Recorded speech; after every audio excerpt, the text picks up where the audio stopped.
Hi mga mommy! Welcome back to my channels and thank you for watching po sa mga previous videos ko. Maraming salamat po. And for today's po video, iiklian lang po natin. So may nag-request lang sa akin itong friend ko na yung mga dadalhin namin gamit ni baby and ang preparations namin this week kasi I'm 37 weeks. So ando na talaga yung preparation ko sa mga gamit niya at sa mga things na dapat namin dalhin. At magbibigay din ako ng konting tips kung paano tayo makakatipid mga mami. So, yung sa akin kasi, yung mga gamit ko is halos lahat bigay po ng aking kapatid, tsaka ng sister-in-law ko. Ngayon, namili man ako is konti na lang. So, nag-abang ako ng mga sales sa Shopee and Lazada. So, meron akong mga nabiling mga cute things na magagamit ni baby. At talagang sobrang happy ko kasi nabili ko siya ng sale. Mura siya. So, ayun. Ngayon, isi-share ko pala itong nasa aking tabi. Ito, depende kasi sa hospital na ating pagpapanganakan kung ano yung dapat nating dalhin. So, dun sa aking hospital na pag-aanahan, ang required nila is magkaroon ng 1 box for baby, mga gamit ni baby, at ilalagay dito sa box, and then the other box is gamit ko. So, another things na pinapadala nila, syempre yung mga requirements natin ng papers, napaka-importante nun, yung mga laboratories natin, and other requirements na kailangan. So, lahat ng to ibibilin ko kay husband. Kasi, once na nasa hospital ka na, so, nakapasok ka na nun doon, itong mga gamit mo is to follow na lang after delivery. So, ano ang laman ng mga box na meron ako? Charan! Check na. Actually, guys, naayos ko na yung box niya eh. Yung box ni baby. Ito yung mga gamit na kung saan nandun yung mga needs niya. So, ayan, may pangalan ko siya. Danica Diana Joy. So, check natin yung laman niya. Ito, may mga pasobra ako ng ilang peraso, syempre. Pinaka-importante, kumpleto yung unang set na hihingiin. So, sinulatan ko na siya. Meron siyang itong unang hihingiin is yung may Sanidex pad, adult diaper, baby diaper, tapos complete baby set. Meron na siya yung kanyang thermosets, pair of socks, gloves, and yung kanyang sombrero. Ayan. Ito yung unang hihingiin. Kaya sineperate ko na siya. And then, I have Branella, yellow, white, and pink. Tatlo yan. Then, nagdala na rin ako ng lampen. Hindi naman siya required na dalhin, pero nagdala na din ako. Then, I have complete thermoset na ilang peraso. So, inayos ko na siya. Pinlastic ko na din siya. And then, meron ako ditong sombrero, gloves, and socks. Kaayos na rin siya.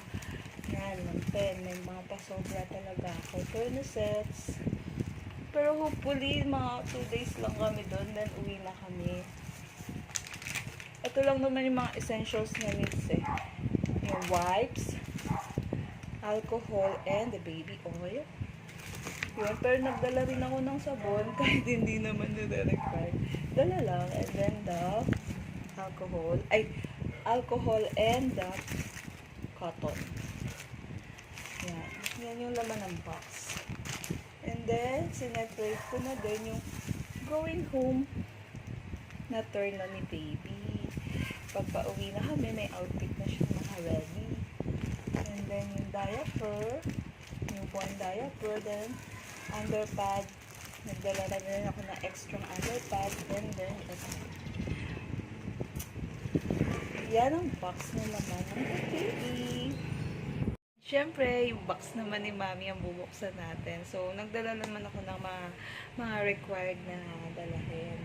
Kasi, kailangan, naka-ready na din siya. Pero, hindi naman madami ang dala ko ngayon kasi kilala ako na tuwing may lakad is madami. So, ngayon, konti lang yung pinakakailangan lang. Ito siya. So, nagdala ako ng slipper ko. And then, I have face shield. Ito is yung nipple pad. Para, if ever man may gatas na ako agad, hopefully na meron na agad. Breast pad ang tawag dito. So, thank you sa mga nagbigay sa akin. Talagang sobrang appreciate ko po yun. Ayan, meron na akong na-ready. Nagdala na ako kasi talagang gusto kong magpa-breastfeed kay baby. O if ever natutulo siya, ready na agad.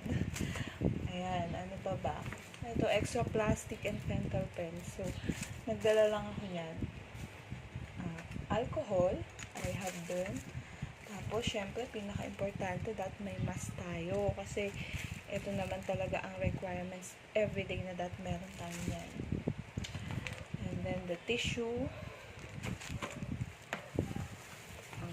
Towel. Pamunas ko, syempre.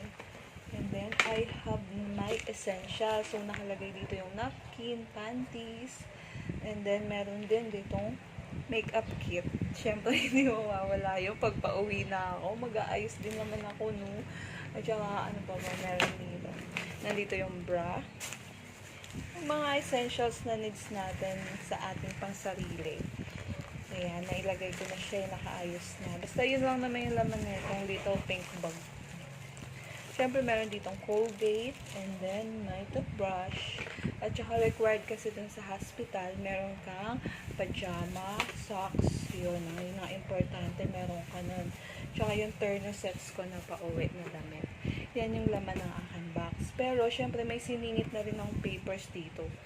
Itong papers na to, papapirmahan ko to kasi napaka-importante na to sa akin. Isang tip yan, yung medical benefit section. So, ito yung Social Security System o yung SSS natin. So, importante kasi yun para makaklaim tayo ng maternity benefits mula sa SS.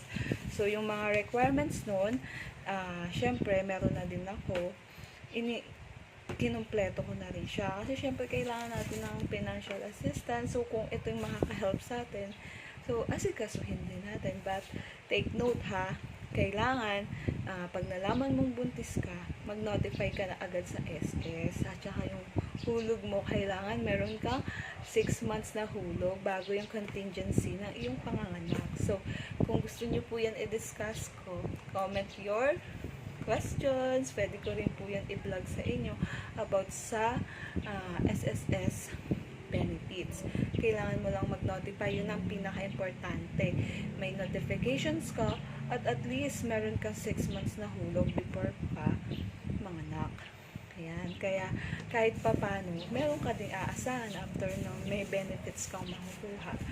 And then, yun lang naman, ang topic naman natin is about sa mga gamit ni baby. So, itutour ko po kayo sa kanyang mga dress na pinaghandaan talaga namin. Hindi, actually, mga bigay lang din talaga yun. So, ang binili ko na lang is yung box na lagayan ng mga damit niya. Kasi, ang daming bigay eh. Yung mga bigay, ang gaganda pa. Kaya talagang sobrang laking tipid nun para sa akin. Thank you talaga sa mga kapatid ko and sa mga friends ko na nagbibigay sa akin ng mga things na magagamit ni baby. Kasi, di ba, syempre, mga 1 to 3 months lang, di mo naman na siya magagamit. Eh, bibili ka na naman ng another na kasya sa kanyang mga damit. So, I'm so excited na magamit lahat ng mga binigay sa akin. Na nga, itutour ko naman kayo guys kung saan yung closet ni baby. Joke. And then, aparador ko to actually. So, dito lang din naman sa room namin. So, nagbili ko ng konting gamit ni baby. Ayan. Ito yung mga essentials needs ni baby. Tapos, meron akong Madura box na maliit. So, yan. Mga damit niya, ready na. Yung mga pink, galing sa sister-in-law ko. So, ang gaganda pa din. Kaya talaga excited akong gamitin. Halos damit niya na agad. Hanggang 6 months, naka-ready na. Mga gamit niya. And then, ito, pang photoshoot ni baby. So, excited ako magamit sa photoshoot niya. Mga binili ko yun sa Lazada and Shopee. Talagang inabangan ko yung mga sale kasi ang gaganda ng mga pang photography doon. So, iba-vlog ko yun pag andito na si baby. Ayan, mga gamit niya, mga towels niya. Ang dami talaga. Kasi, dahil, yun dun nga sa Lazada, yung mga sale, inabangan ko. Kaya, ayan, halos sa kanyang mga gamit ang nandito. Yun lang. And Thank you po mga mami sa pag-watch ng aking simple vlog today, and I hope mag-enjoy po kayo. Yun lang naman yung aking mga tips. Siyempre, masaya ako na may mga bigay-bigay. Number 1 tip yun na makatipid sa atin, siyempre. And pangalawa, nag-abong ako ng mga sales sa Lazada and Shopee na talagang nakakatuwa kasi pag first time mom ka talaga, natutuwa kang mabili yung mga gusto mo kay baby. At yun nga pala, ang una kong binili kay baby is yung magkaroon siya ng headband. So, meron akong mga ilang peraso. Yun ang unang-unang binili ko sa Shopee. Talagang natutuwa ako sa iba-ibang kulay nun. And, yun, sabi nga nila, dapat makapal yung buhok ni baby. At aabangan ko kung may buhok si baby. And excited na talaga ako. Nagbibilang na lang ako ng ilang araw. Ay, siguro mga 1 week pa. Excited na ako makita si baby. At salamat po sa inyo, and I hope meron po ako na-share na magandang tips sa inyo, lalo na yung about sa SSS. Kailangan natin yon, kaya dapat naging ready tayo pag nalaman na natin na buntis tayo, mag-notify tayo agad. And hopefully, yun nga, maayos ko ang lahat, and I pray na maging maayos yung delivery namin ni baby. And then, God bless po sa lahat ng mga mommy, sa ating lahat, and I hope na more blessings to come para sa ating lahat. Thank you so much!